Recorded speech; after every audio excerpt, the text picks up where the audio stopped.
The frustration of a synthetic voice, a reality for many who can only speak through computers. My voice isn't me. It sounds like a robot. Now, researchers creating sounds that capture individual personalities. Out with the old in with the new. And preserving a voice for those facing a cruel loss. What about your speech? My tongue's starting to twitch. For those in need, new voice technologies that offer the sweet sounds of success. It is spunky. Yeah, like you. This is TechKnow, a show about innovations that can change lives. Genetically modified food. We're going to explore the intersection of hardware and humanity, and we're doing it in a unique way. This is a show about science by scientists. TechKnow investigates giving voice to the voiceless.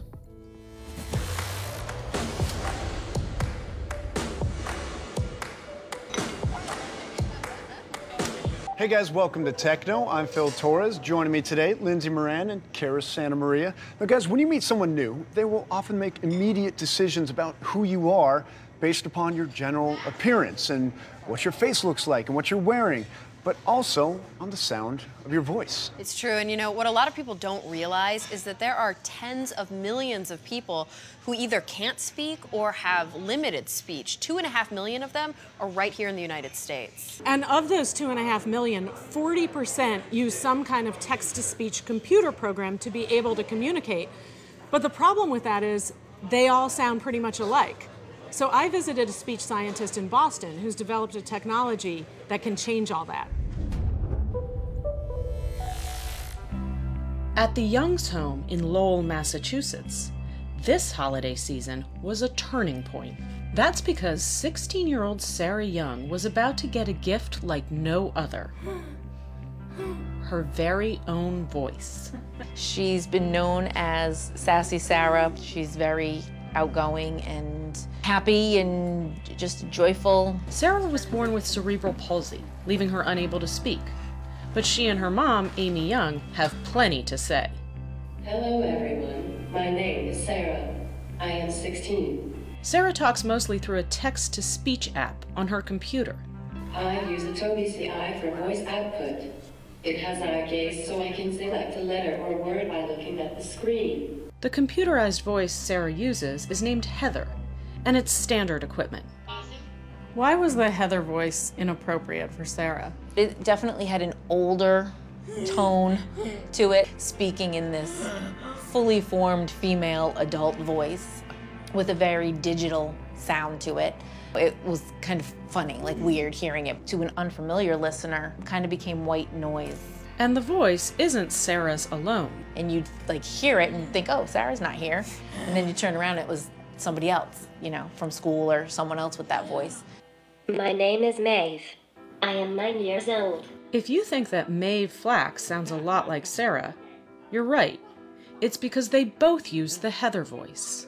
My voice isn't me. It sounds like a robot. Maeve's parents, Carol and Paul Flack, completely agree. She doesn't have a voice that sounds like her. You see her eyes, you see her smile, the way she moves and looks at you, you get so much from her. It's not her own personality. And no matter how you change that voice, even the tempo of the voice or the speed, it's still an adult voice. Do you want your own voice, Maeve? Yes. What do you think having your own voice will do for you? It would be cool, and I'll sound like a kid. Creating a viable way to build unique voices for those unable to speak is the brainchild of speech scientist Rupal Patel, founder and CEO of VocaliD. We're going to go back in that booth and we're going to have you say some vowels just like you did last time. Like, ah, can you try that now? That was beautiful. What we're doing at VocaliD is we're taking a tiny sample of someone's voice and then hours of someone else's voice. Let's do it another time. Let's do it another time. And we're trying to make it sound like the person who we have a tiny sample from. That's the scientific challenge. How are you? How are you? With thousands of English-speaking donors from around the world, Rupal and Jeff Meltzner, the Director of Research and Technology, are creating the voices. Can you kind of walk us through how a voice is made? Yeah, this is Sarah here. You know, this is an example of what she gave us. So that's Sarah's natural voice. Yep, that's her voice. When we speak, we get air in our lungs and we force it out. It goes through our trachea and hits the larynx. And in the larynx are our vocal folds or vocal cords, and those vibrate. From that produces a sound, and then that excites your vocal tract. Your throat, your mouth, your nasal passage, and it's shaped by your tongue and your lips. With Sarah, she can't properly shape her vocal tract to produce speech. So what we do is that we separate the vocal tract part from her. We just grab what she's producing with her larynx. And then on the other end, we take the donor and we do the opposite. We toss away what's going on at the vocal cords and keep what's going on up here, what their tongue and lips are doing. Then, like an online dating service, the computer matches acoustical patterns of the donor with the vocally challenged recipient. And then we put that together digitally and then use that to train the synthesizer. When you say train the synthesizer, what do you mean by that? Are you training it to say specific words or full sentences? No, actually we're training it on the different parts of speech. And up here, it's just kind of recording which parts of speech have been captured in each sentence. These are called phonemes, and that's like the basic unit of speech. Okay. And in English, there are about 40, I think. And so these are just like the standard symbols that capture them. So this here is I, and this here is a th sound. So if I wanted to give a voice. This is our homepage, the VocaliD homepage. And from there, you go click on Give a Voice. Now we calibrate it so that everyone has a good level. Okay. So you can say ah. All right, so we're ready to record. And then, so I'll hit record, you can speak if you want. Every now and then, you surprise me. Okay, we stop and then we play. Every now and then, you surprise me. A full donation runs 3,500 sentences, about 4 hours, to capture all the possible sounds needed for speech. Let's do it another time. Let's do it another time. 2,000 miles from Sarah down in Austin, Texas, 16-year-old Leah Weiss was sporadically donating her voice. Then she got an email from VocaliD. It basically said, "We found a match for your voice." I actually printed out Sarah's picture. It's right here, and I hung it up on my bulletin board to remind me to keep donating. This is what they sent me in the email, knowing that there was a real person on the other end of this. Definitely motivated me to get that done, and I did get it done by the end of November, and lo and behold, Sarah's voice is now with her. Yay. And when TechKnow returns... Hello, people. Hi, Sarah. How are you? After years of hearing Heather, Sarah is finally going to get a voice of her very own.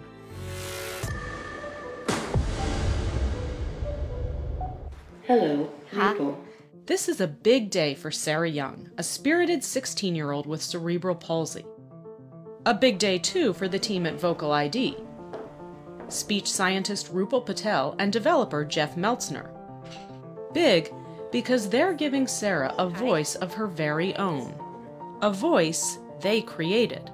How do you feel about getting rid of Heather? I'm glad to trade on Heather. Bye-bye.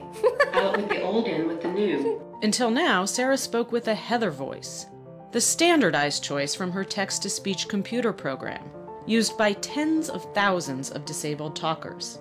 How did you come up with the idea for building voices? It was in 2002. I was at a conference in Denmark.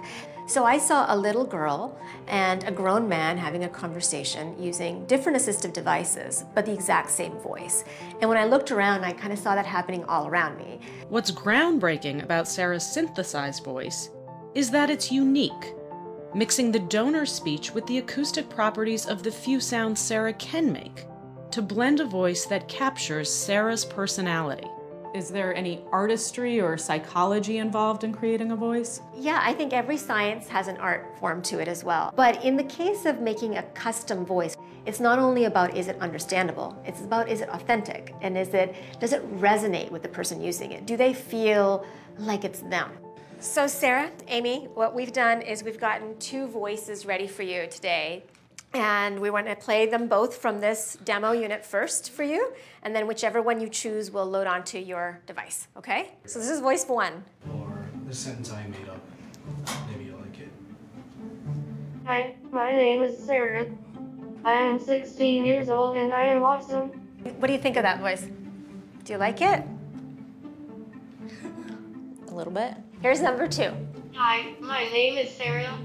I am 16 years old and I am awesome. 2. 2? Oh, good.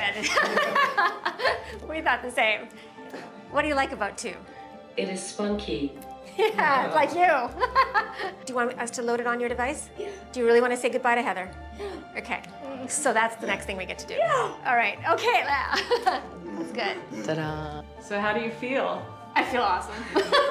It's amazing. There's like this goosebumpy feeling that you feel. I love how she used the word spunky Yeah. to describe the voice because she seems spunky. Yeah. She is spunky, and the world needs to get to see and hear her as her. Let's hear it through your machine.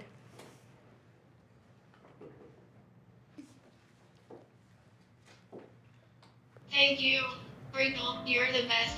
I knew you could do it. You knew? I'm glad you knew that. We were a little worried at times. How does it make you feel? Awesome. Awesome. Where are you most looking forward to using your voice? Surprise classmates. Yeah. Hey, Sarah. So I was watching you as you chose your voice, and I also like the second voice, so. It is me, the sassy girl. And now you have a sassy voice to go with it. But the real test would come the next day at the COTTING school in Lexington, Massachusetts. Good morning, Sarah. Are you excited to show your classmates your new voice? As we headed to Sarah's class, I was nervous for her, because we all know how critical high school kids can be. Sarah is getting a new voice, right? Yeah. Her voice, it's individualized, so no one else has it, kind of like our voices. Yeah. Right? No one else has our voices. So you had the same voice as Sarah, right? EB, could we hear your voice? Hi, my name is Elizabeth. Could someone describe what that sounds like? I mean, it sounds pretty good, right? But Dan? Like Siri on an iPhone. Like Siri on your iPhone? Yep. Are we ready for Sarah's new voice? Yes, I am. Hello, my name is Sassy Sarah. How you liking it, Sarah? Awesome. Sarah, can we hear something else? I like things that a lot of girls like sleepovers, chocolate, and chilling with my besties. With a show of hands, who likes this Sarah's new voice better? Too handsome, me. So do you think her new voice is more real? Having your own voice shows your personality. Like It does. Sarah's not the only one at school with a new voice. Only 9 years old, FLACK was also using the Heather voice. My voice isn't me. It sounds like a robot. Maeve's sister made the voice. I gave the man my coins. The first thing I want to hear Maeve say with her new voice is, "I love you, Aaron." And Maeve's dad knew what he wanted to hear. I love you, Daddy. And I would love to hear that in a voice that I recognize as Maeve's. You're so sensitive. Hi, Maeve. I'm Lindsay. Maeve, you've had your new voice for about a week now, I think. Tell me what you think of it. I really like my new special voice. I can talk to everyone. Everyone at school was so excited to hear my voice today. I heard your dad say that he was really looking forward to hearing you tell him that you loved him using your new voice. So, have you done that yet? Kind of. Kind of? Why is having a unique voice so important? Well, each of us has a unique voice. It makes us human. We make judgments about people based on their voice. And so I feel like it's very important for people who don't speak and who have devices to talk to have that same ability to project who they are and to be known as people and not just robots that talk. I hope that I helped you out. Peace, yo. You know, that was such an incredible piece, and it really shows you the value of donating what you have. And you often think about blood donation or bone marrow donation. You never really think about voice donation. I don't even think we think about how important a voice is. And one of the most moving moments for me of doing this story was watching SARA debut her voice for her classmates and having her classmates discuss how important it was for each of them to have a unique voice, particularly for people with limited speech.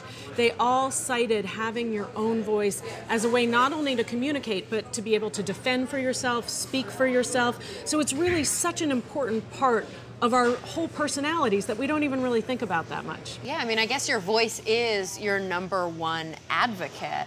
So especially within this disability community, how feasible is this? Is it accessible at all? Is it expensive? Right now, it is expensive. It's about $1,250 to develop a voice through VocaliD.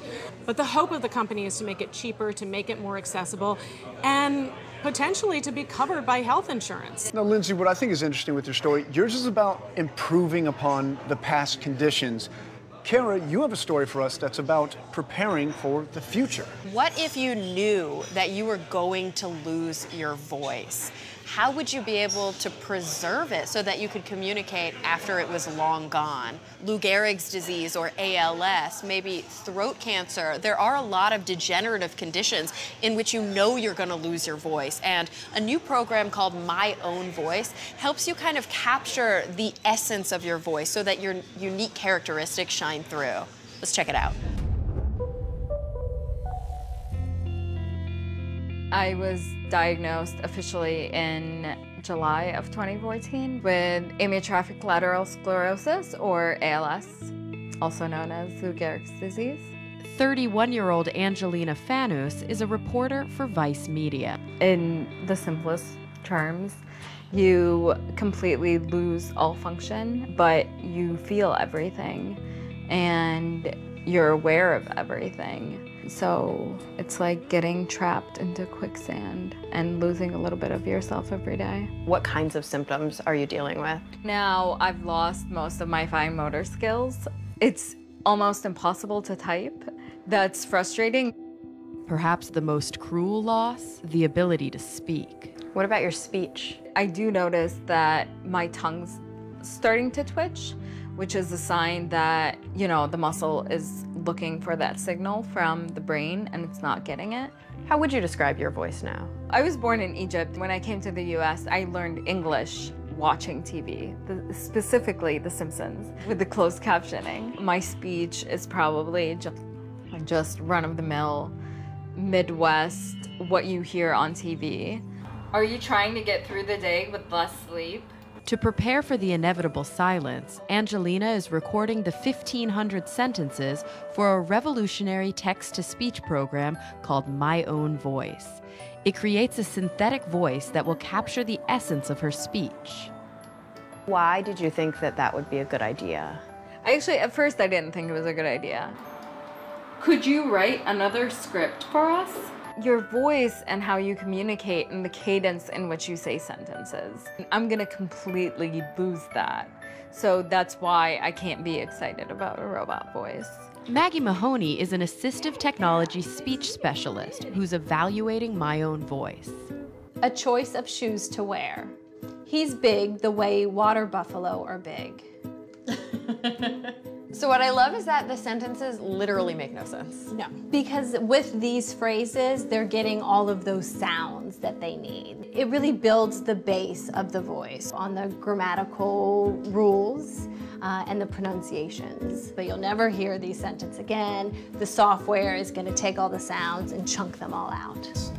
Vincent Poggle, the head of research at Acapella, the Belgian company that designed My Own Voice, explains how it's done. Let's take the word impressive. Impressive. It's made of different chunks that are glued all together. Imp actually comes from the word impossible. The second chunk comes from the word president. And if I take the last chunk, it comes from the word detective. Glued all together, those sounds of English are going to create the word impressive.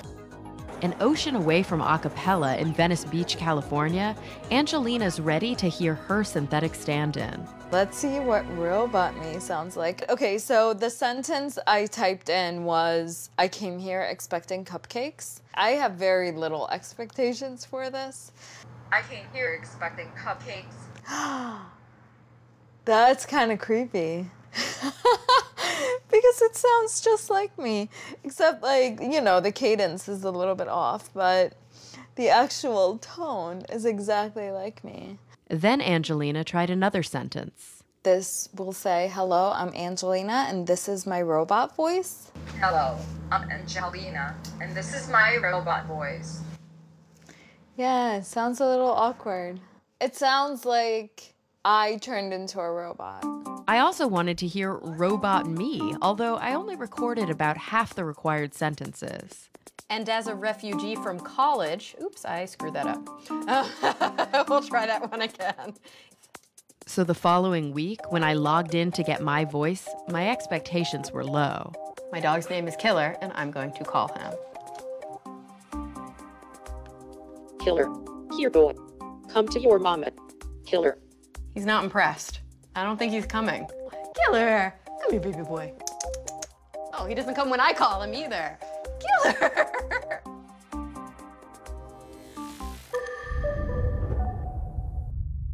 So a lot of people don't realize that actually the first synthetic voice was made for Stephen Hawking by IBM. So that kind of robotic voice that we're used to hearing, it's, in some ways we identify with him, but not everybody would necessarily want to sound like Stephen Hawking, as brilliant as he is, especially if you're a woman. Or even like Heather, which is the synthetic voice that most female users have right now, because then you just sound like everyone else. I think it'll be interesting to see where this technology goes, because even in the cases of SARA and MAEVE, now they have their own unique voices, but they're appropriate to a 9-year-old girl and a 16-year-old girl.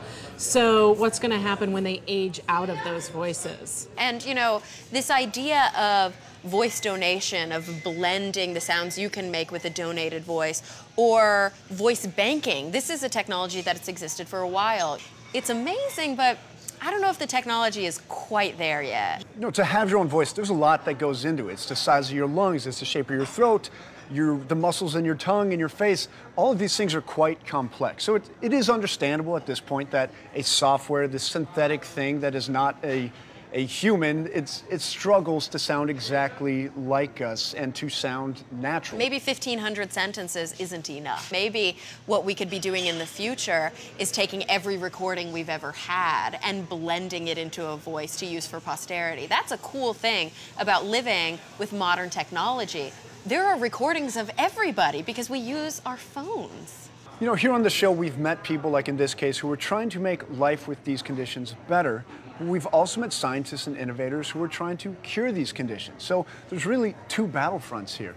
Really interesting stuff today, guys. Thank you for your stories. That's it for this episode of TechKnow. We'll see you next time. Dive deep into these stories and go behind the scenes at aljazeera.com/techknow. Follow our expert contributors on Twitter, Facebook, Instagram, Google+, and more.